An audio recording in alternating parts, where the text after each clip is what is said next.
지금은 소외주지만 나중에는 2차전지 주도주로 재평가받을 수 있는. 자, 마지막 기업은요.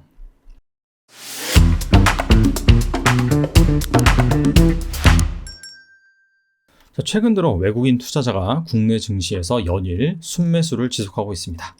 7월 말부터 본격적으로 이러한 흐름이 나타났고요. 8월 들어서는 단 하루도 빠지지 않고 매일 수천억 원 규모의 순매수를 지속하고 있는 모습입니다. 외국인 투자자가 이렇게 추세적으로 우리나라에 들어와서 매수를 한 것은 올 들어서 처음입니다. 자, 그렇다면 이 네모 박스친, 즉 8월 동안에 외국인이 연일 순매수를 했는데 그 중에서 어떤 주식을 그렇게 많이 사들였느냐? 대표적으로 2차 전지를 들 수가 있습니다. LG 에너지 솔루션, 삼성 SDI, LNF, 포스코 케미칼 다 외국인이 많이 사들인 종목으로 분류가 됩니다. 역시나 외국인이 우리나라 주식을 산다면 성장성이 있고 실적이 양호하게 나오는 2차 전지 주식을 선택할 수밖에 없다. 그런 모습을 보여주는 대목이죠. 자, 그런데 2차 전지 주식, 증시에서 대표적인 미인주로 꼽히잖아요. 미인주는 고로 멀티플이 높죠. 밸류에이션이 결코 싸진 않습니다. 따라서 지금은 저평가되어 있지만 2차 전지 사업을 최근 신사업으로 추가를 하면서 나중에 이 신사업이 본격적으로 가시가 된다라고 한다면 증시에서 이 재평가를 받을 수 있는, 즉 지금은 소외주지만 나중에는 미인주로 탈바꿈할 수 있는 그러한 주식이 무엇이 있는지 궁금할 따름인데요. 자, 그래서 오늘은 방금 말씀드린 지금은 소외주지만 나중에는 2차 전지 주도주로 재평가받을 수 있는 대표적인 이 세 가지 주식에 대해서 알아보는 시간을 갖겠습니다. 자, 첫 번째 기업은요, 이녹스라는 기업입니다. 이 기업은 알톤 스포츠, 이녹스 첨단 소재를 보유한 순수 지주 회사입니다. 원래는 이 이녹스가 지주 회사가 아니었습니다. 그냥 IT 소재 사업 부문을 가지고 있는 회사였습니다. 스마트폰 부품주였어요. FPCB에 들어가는 동박 이런 것들을 납품하는 기업이 바로 이녹스였습니다. 근데 이 기업이 지주회사 분할을 해서 이 사업부 같은 경우에는 이녹스 첨단 소재로 몰아주고 이녹스는 지주회사로 남은 것이죠. 자, 추후에 알톤 스포츠를 인수를 했고요. 지주회사답게 다양한 투자 업무를 영위를 하고 있습니다. 자, 그 중에서 이녹스가 인수한 의미 있는 기업이 바로 TRS입니다. 2020년 6월에 인수를 했는데 이 TRS가 SI, 실리콘이죠. 즉 실리콘 파우더를 만드는 기업입니다. 이 실리콘 파우더가 이 다양한 IT 기기에 쓰이는데 최근 들어서는 바로 2차 전지 음극재로 각광을 받고 있습니다. 2차 전지가 4대 소재가 있죠. 양극재, 음극재, 전해질, 분리막. 그 중에서 음극재 같은 경우에는 충전 시간 단축, 그리고 배터리 용량, 여기에 영향을 미치는 소재입니다.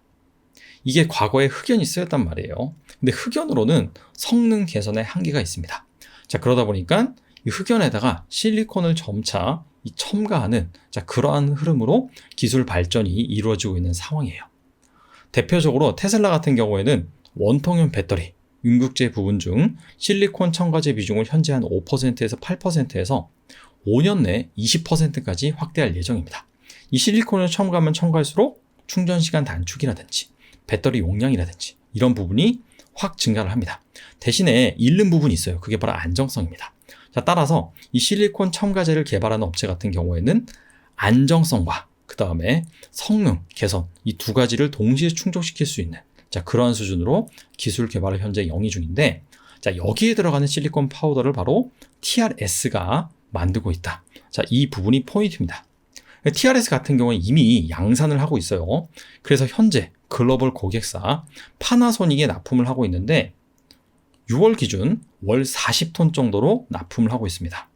근데 7월에서 9월 3분기가 되겠네요. 월 80톤 정도 납품을 진행할 예정이라고 해요. 즉 납품 규모가 2배 정도 늘었다. 자, 그만큼 성능을 검증받았다라고 볼 수 있는 부분이고요. 올해부터 본격적으로 캐파 확장에 나섰습니다. 현재 실리콘 파우더 설비는 월 100톤, 즉 연간 1200톤 수준이에요. 생산 능력이. 근데 연말까지 2배에서 3배 정도 추가 증설할 계획을 가지고 있고요. 자, 궁극적으로 2025년까지는 무려 SI 파우더, 실리콘 파우더 생산 능력이 14배 정도, 자, 그 정도나 확대할 것으로 계획을 잡고 있습니다. 정말 어마어마하죠. 자, 근데 이 이녹스 같은 경우에는 현재 PR이 4배밖에 안 됩니다. 그 이유가 지주회사 밸류에이션을 받고 있기 때문입니다. 자, 근데 자회사 TRS, 여기에서 본격적인 캐파 확장, 여기에 따라서 실적이 엄청나게 증가를 한다라고 한다면 더 이상 이 PBR 4배에는 머물러 있지 않을 것으로 생각이 됩니다. 자, 참고로 TRS 같은 경우에는 이 캐파 확장을 위해서 자금 조달이 필요하잖아요. 따라서 한 2024년 정도 이때 IPO를 계획하고 있다고 합니다. 그래서 그 전까지는 대체제가 이녹스밖에 없기 때문에 여기로 수급이 쏠릴 것으로 예상이 됩니다. 단 실제로 이 캐파를 확장하고 그 부분이 실적과도 연결이 되어야 되겠죠. 자, 두 번째 기업은요, 바로 MK전자라는 기업입니다. 이 기업은 본딩 와이어를 만드는 기업인데 글로벌 점유율 1위입니다. 지난해 기준 한 20%에서 30% 정도 점유율을 차지하고 있습니다. 자, 본딩 와이어가 뭐냐? 한마디로 상당히 가는 머리카락 굵기의 10분의 1 정도 되는 금선이라고 보시면 됩니다. 이게 어디에 쓰이냐면은 반도체 후공정, 즉 패키지 공정에서 쓰입니다. 웨이퍼를 칩 단위로 절단을 합니다. 근데 그 칩을 IT 기기에 바로 실장할 수가 없습니다. 일단 정기적인 특성도 연결을 해야 되고 보호막도 만들어야 됩니다. 그게 바로 패키지 공정인데 이 정기적인 특성을 연결할 때 이 본딩 와이어, 가는 이 금선을 칩과 이 리드 프레임과 연결을 하는 그런 작업이 필요한데 여기에 들어가는 것이 바로 이 본딩 와이어다라고 보시면 되고요. 근데 참고로 이 본딩 와이어를 쓴 이 반도체 칩 패키지 같은 경우에는 그렇게 고부가가치 제품은 아닙니다. 고부가가치 제품 같은 경우에는 본딩 와이어 말고 이 솔더볼을 착용을 해서 이 정기적인 특성을 연결을 합니다. 근데 이 모든 반도체 칩이 고부가가치는 아니에요. 뭐 시스템 반도체, CPU, AP 이런 것들은 솔더볼을 사용을 하지만 그 밖에 다양한 반도체 같은 경우에는 여전히 본딩 와이어를 사용을 합니다. 이에 따라서 반도체 시장이 성장하면 성장할수록 MK전자의 실적 역시 성장을 하고 있고요. 자, 최근에 이 MK전자가 주목할 만한 그런 행보를 보이고 있는데 바로 실리콘 음극재 사업입니다. 자, 앞서서도 이녹스가 자회사 TRS를 통해서 이 실리콘 파우더 첨가제 사업을 진행하고 있다고 말씀드렸는데 MK전자 역시 이 실리콘 음극재 사업을 추진하고 있습니다. 2019년에 삼성 SDI와 실리콘 음극재 해외 공동 특허를 취득을 했고요. 현재 2차 전지 모듈 업체와 테스트를 진행하고 있습니다. 구체적으로 국내에 한 개 업체가 있어요. 이거는 아마 삼성 SDI로 추정이 되고요. 미국, 중국, 일본 여기에다가도 지금 현재 음극재 테스트를 진행하고 있습니다. 이 본딩 와이어가 상당히 얇은 금선이거든요. 따라서 MK전자가 이 금 재련 노하우를 가지고 있습니다. 그래서 이 기술을 바탕으로 이 실리콘 음극재도 상당히 잘 만드는 것으로 지금 알려져 있습니다. 현재 MK전자 같은 경우에는 파일럿 시설을 보유하고 있습니다. 아직까지는 본격적인 양산 시설은 없지만 고객사 주문이 확신이 들어온다라고 한다면 그때부터는 캐펙스 투자를 집행할 것으로 예상이 되고요. 현재 충북 음성에 8,000평 정도의 부지를 확보한 상황이에요. 그래서 순차적으로 이러한 흐름이 잘 진행이 된다라고 한다면 내년에 양산을 목표로 하고 있습니다.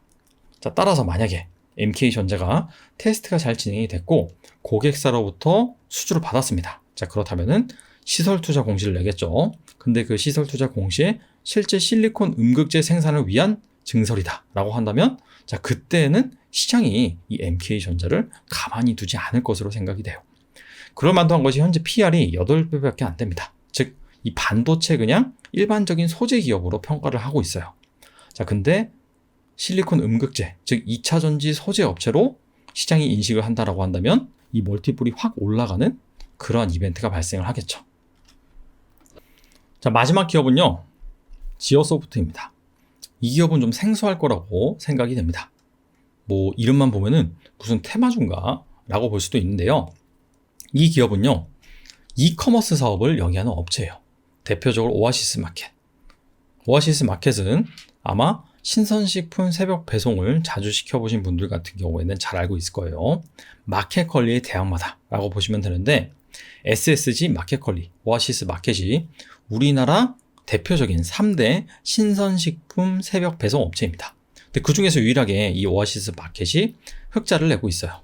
매출액이 엄청나게 성장을 하고 있는데 영업이익 같은 경우에는 2019년까지는 사실상 적자이거나 BP 수준이었지만 2020년부터는 흑자 전환에 성공을 했습니다.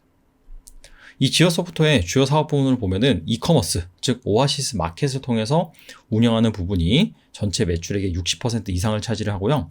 IT 서비스가 한 30% 정도 차지를 하고 있습니다.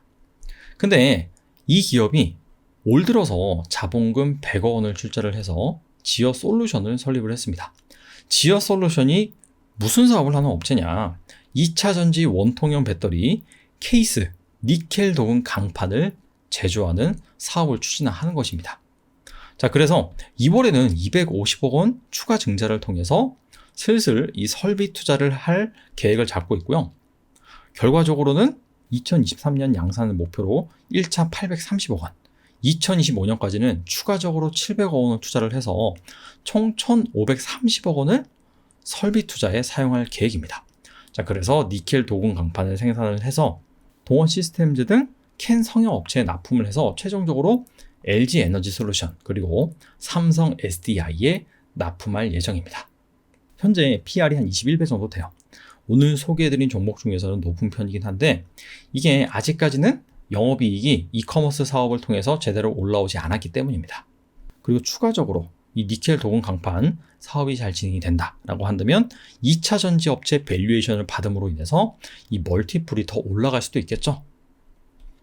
자, 오늘 아직까지는 시장에서 좀 소외를 받고 있지만 2차 전지 신사업을 추가함으로 인해서 추후에 그 사업이 성공적으로 잘 진행이 된다라고 한다면 2차 전지 멀티플을 부여받을 수 있는 대표적인 3개 업체에 대해서 알아봤는데요.